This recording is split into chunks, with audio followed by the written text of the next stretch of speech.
Пойдем. Приходи. Тоже, да, Сань? Да. Вон, видишь? Ты мне что тут сверху показываешь?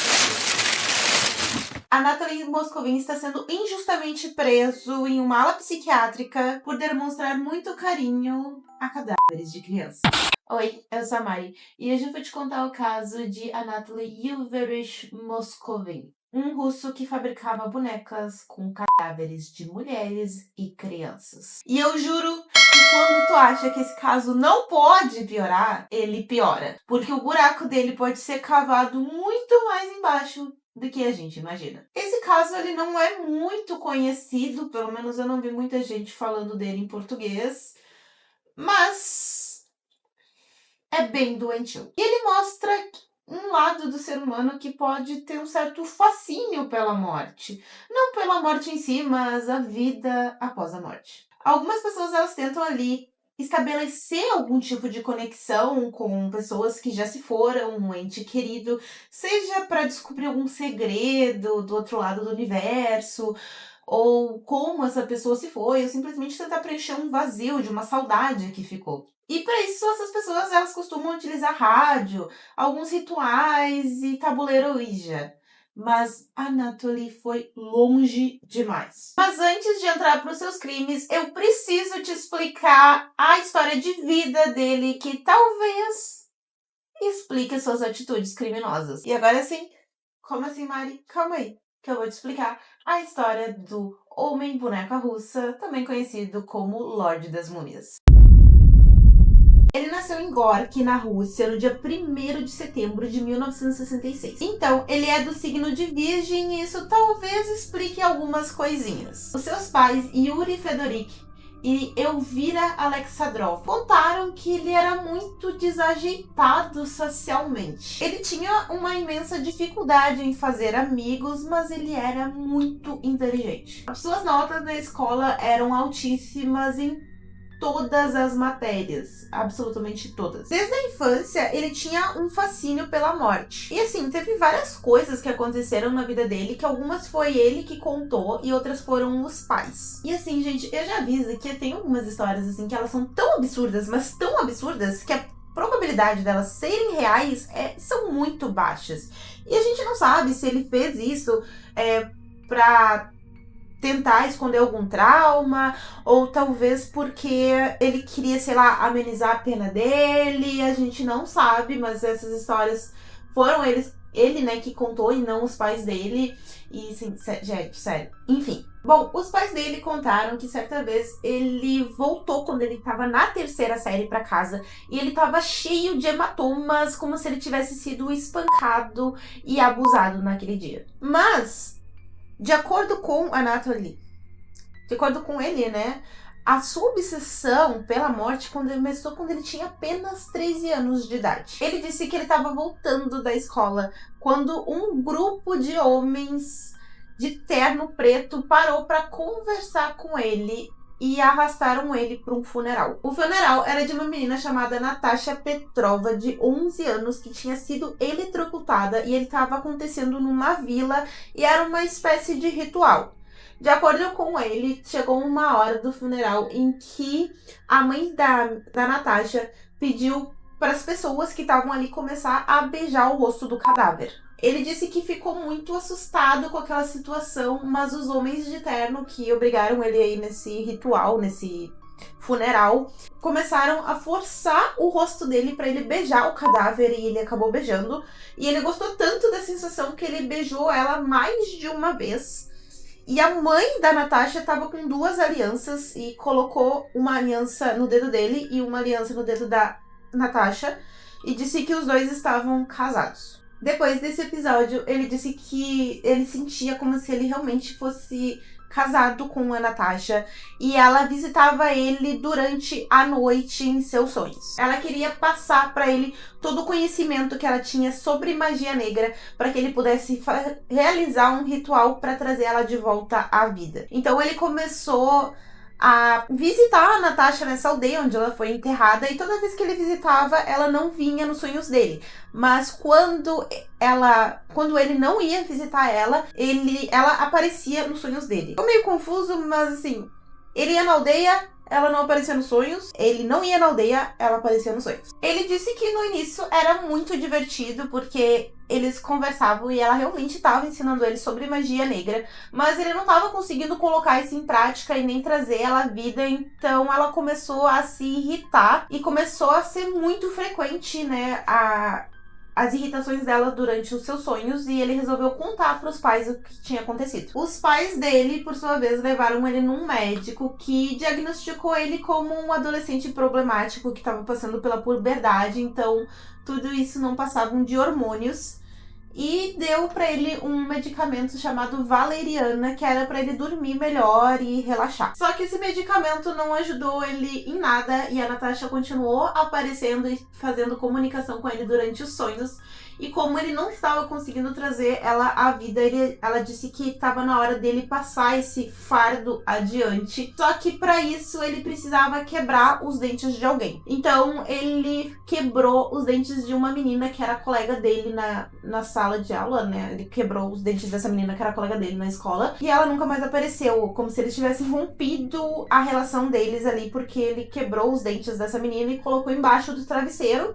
E assim ele passou o fardo de tentar reviver a Natasha pra essa menina. Assim, gente, eu realmente queria saber como que ele fez isso, quando que ele fez isso, quem foi essa menina, mas eu não achei. Então eu acho essa história muito fora da realidade, muito, né, maluca. Foi ele que contou, não foi os pais dele.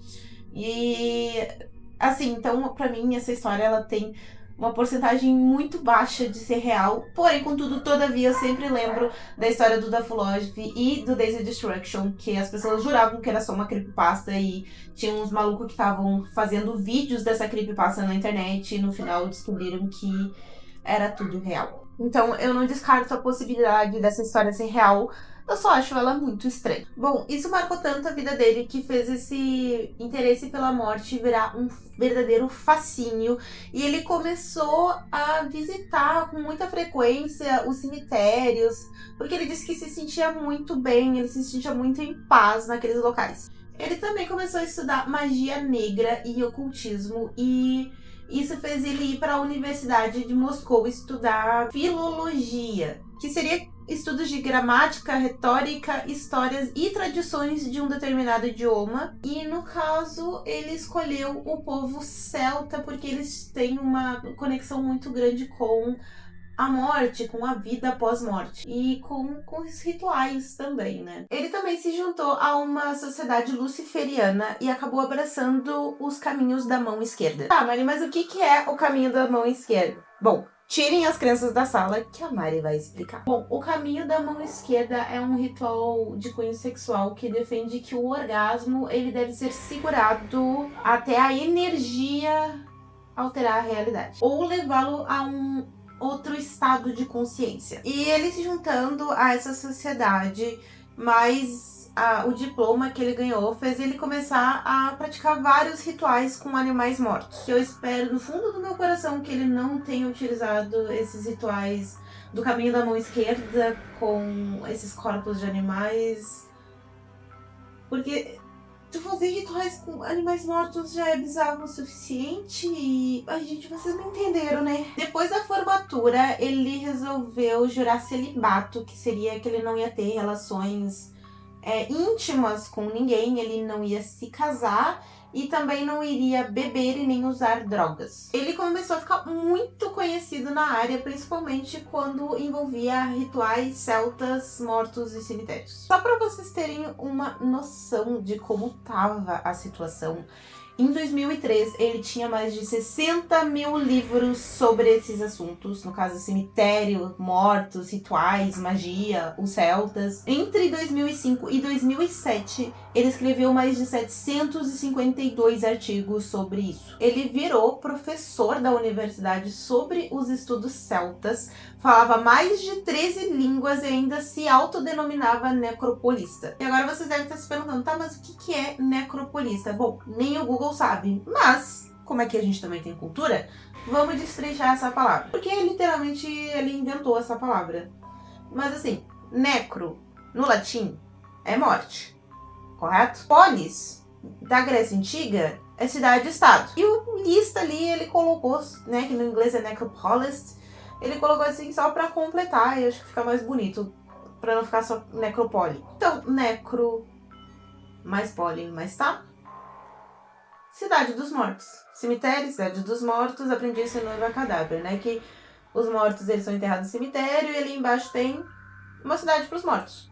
Isso aí, necropolista. Morte mais cidade, cidade dos mortos. Enfim, gente, isso tudo foi conquistas dele com apenas 37 anos. O cara era muito inteligente, isso é inegável. Nesse meio tempo, ele teve um relacionamento não sexual com uma mulher chamada Ulia, na qual ele descrevia que eles eram namorados, mas sem a parte sexual, né, por causa do celibato, e que um tava sempre apoiando ali o outro, ajudando o outro, e que foi muito interessante. Só que acabou não dando certo, então ele resolveu entrar numa jornada ao redor da Rússia para explorar vários cemitérios junto com um historiador chamado Oleg Ryabov. Juntos eles exploraram 752 cemitérios ao redor da Rússia, onde eles exploravam e desenterravam várias histórias locais ali das pessoas que foram enterradas, do povo que ele vivia e várias outras coisas. Onde eles também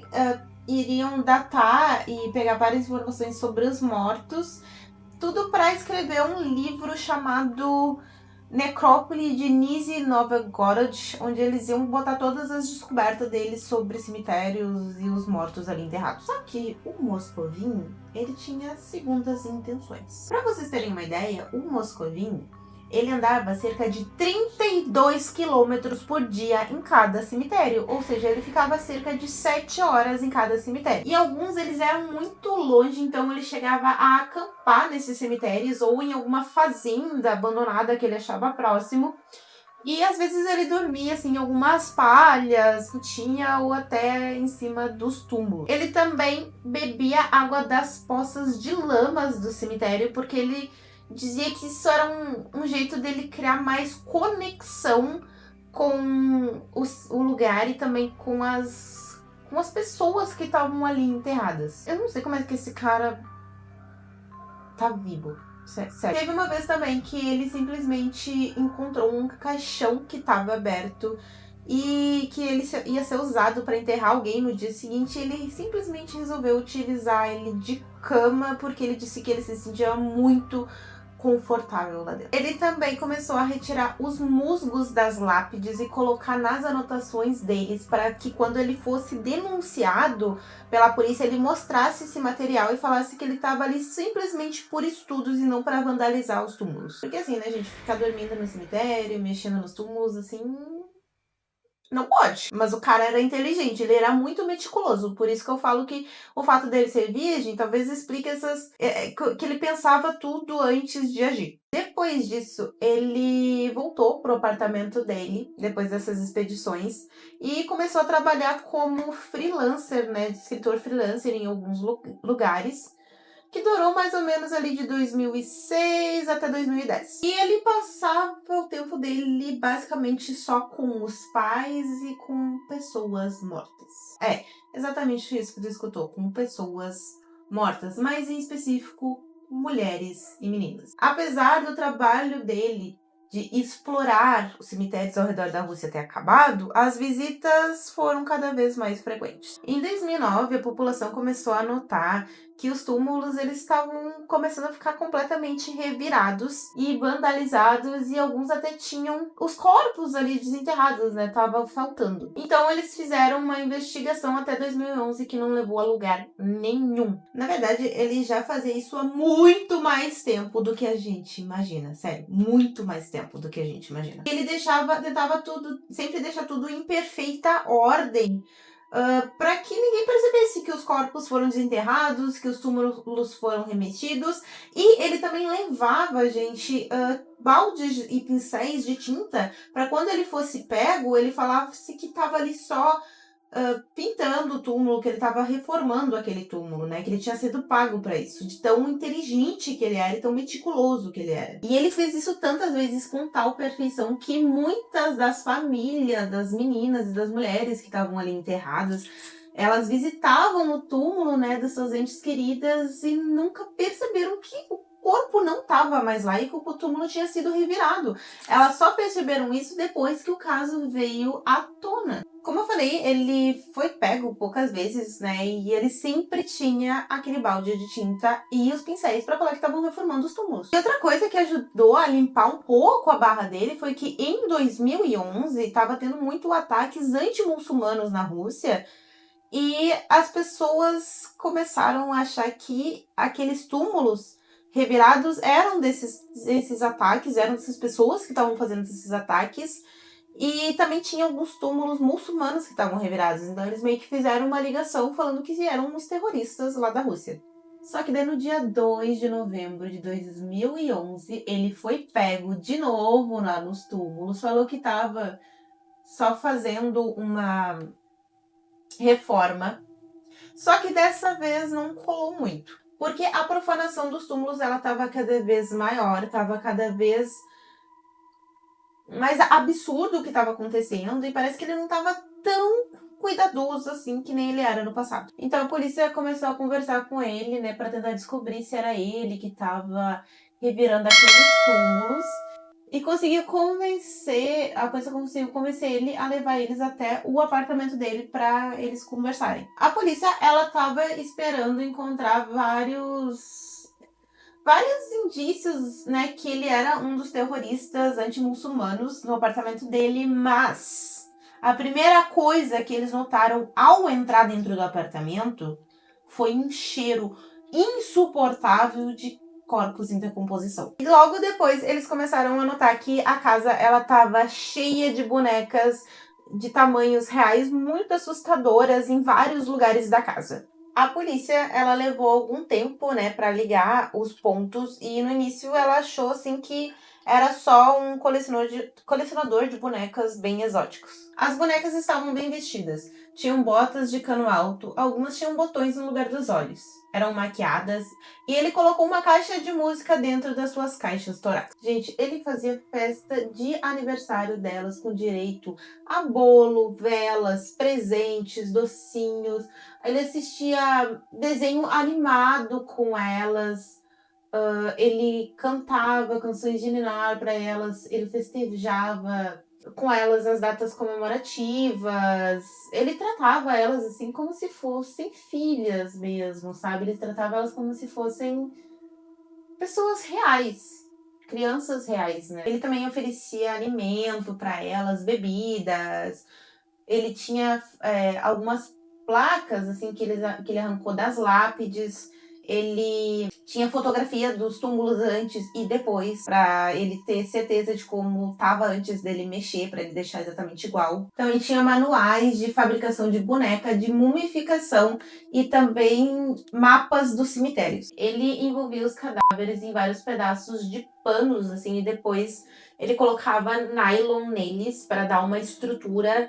Ele colocava alguns botões ou alguma coisa assim nos olhos, né, para que elas pudessem enxergar e ver desenhos animados com eles. E às vezes tem algumas até parece que ele pintava os olhos delas. E algumas delas tinham até etiquetas de hospitais mostrando a causa da morte. E eu juro pra vocês que eu não faço a mínima ideia como é que esse cara conseguiu isso. E algumas também tinham um coração seco dentro delas. O órgão, gente. O órgão seco dentro delas, dentro das bonecas. Ele usava uma solução de bicarbonato e sal para conseguir secar o corpo delas o máximo possível, para retirar toda a água, para evitar que tivesse proliferação de micro-organismos, que isso que faz a decomposição do corpo. E o fato dele enfaixar as bonecas com bastante pano e depois colocar na meia de nylon, ele estava impedindo que tivesse circulação de ar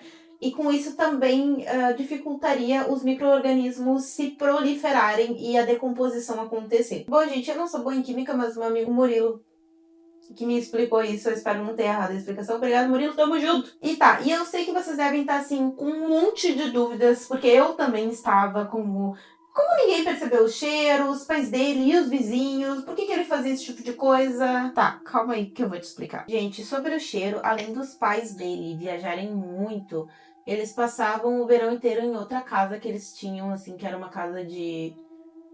sabe, tipo uma casa de verão. E eles atribuíam esse mau cheiro a um esgoto, um problema de esgoto que tinha no local. E os vizinhos, a mesma coisa, os vizinhos achavam também que era um problema de esgoto. Só que assim, gente, ele ficou 8 anos fazendo isso. Ele estava desde 2013 colecionando bonecas cadáveres de meninas de 3 anos até mulheres de 26. Se passasse 3 dias com esse cheiro insuportável de cadáver no meu apartamento por causa de esgoto e ninguém fizesse nada, eu ia ter um piripaque, eu ia ter um ataque de pelanca, nossa, mano, eu ia pirar. Os caras, eles ficaram 8 anos com esse cheiro. Claro que não foi imediato, mas vocês entenderam, cara. Em uma semana já começa a cheirar. Gente, sério. Os pais dele também achavam aquelas bonecas muito assustadoras, mas eles nunca ligaram o fato de poder ser, assim, cadáveres. E eles achavam que eles só gostavam de umas bonecas meio peculiares, assim, meio diferenciadas. O que, sinceramente, eu acho que é pontos positivos pros pais deles, porque não tem problema nenhum um homem gostar de boneca.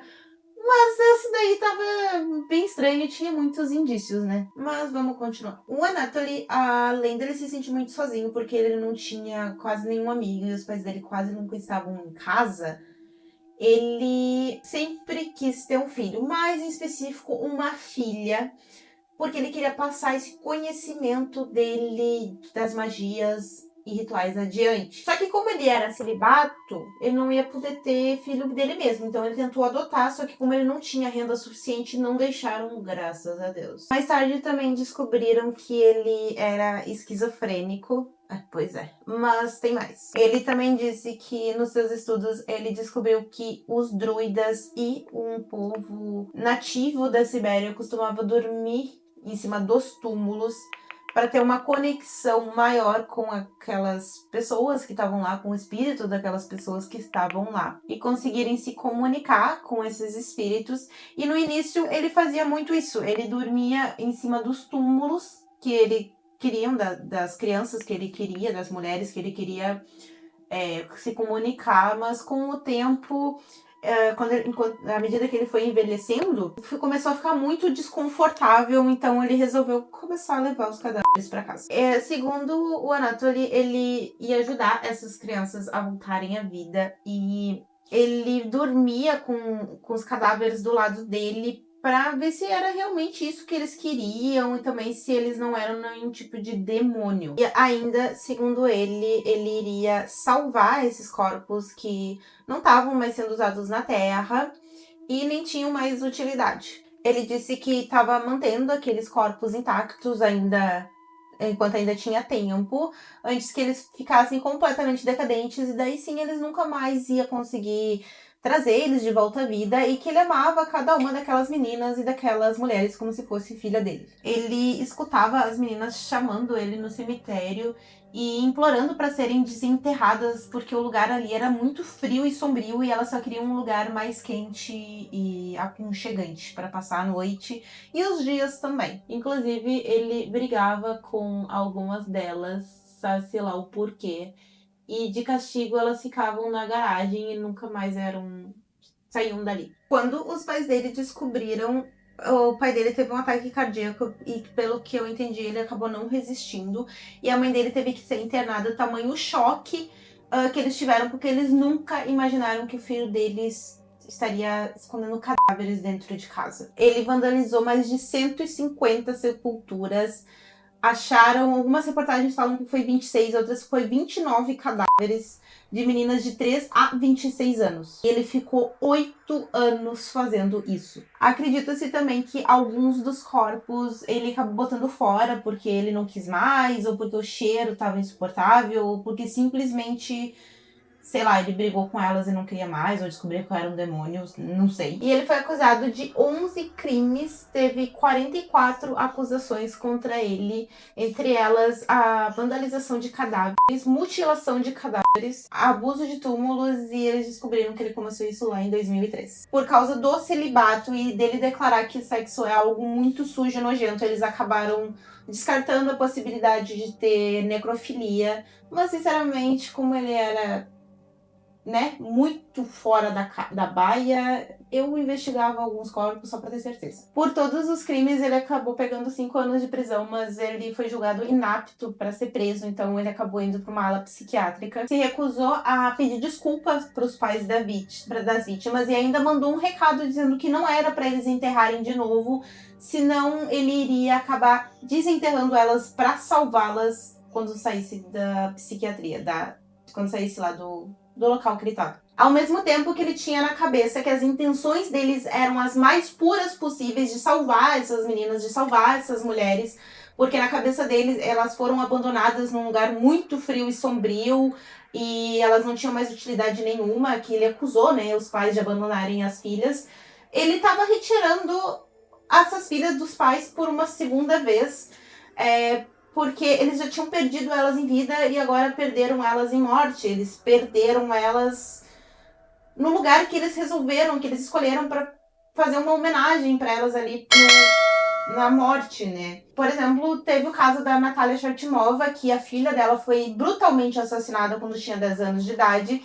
E depois ela descobriu que a filha dela tinha sido retirada uma segunda vez porque não estava mais no túmulo, que ela estava visitando um túmulo vazio. Eu sinceramente não consigo nem imaginar o sentimento que esses pais tiveram quando descobriram que as filhas deles tinham sido, os corpos das filhas deles tinham sido raptadas por um cara completamente maluco e criminoso. Tá, mas calma aí que não acabou, porque ainda teve uma legião de fãs que ele conquistou ao redor do mundo que fez uma petição para que ele fosse solto. Essa petição, ela foi criada por uma mulher chamada Gretchen Tender, ou algo assim, e ela enviou para o Donald Trump. E eu vou ler um pedaço dessa petição para vocês. Anatoly Moscovin está sendo injustamente preso em uma ala psiquiátrica por demonstrar muito carinho e cuidados amorosos com cadáveres de crianças. Por favor, libertem ele desta injustiça. Só que, por outro lado, muitas pessoas acreditam que ele deveria pegar prisão perpétua ou até pena de morte. Tem um boato de que ele foi obrigado a pagar $75 mil para cada família, mas eu duvido muito, porque a condição dele não era lá essas grandes coisas, ele não era um cara muito rico, né? Tanto que ele não conseguia não adotar uma criança por causa disso. E que a gente saiba, ele nunca fez um ritual pra trazer essas bonecas, essas crianças, essas mulheres de volta à vida, mas ele tava esperando que alguém acabasse descobrindo como fazer isso e fizesse. Então é isso, gente.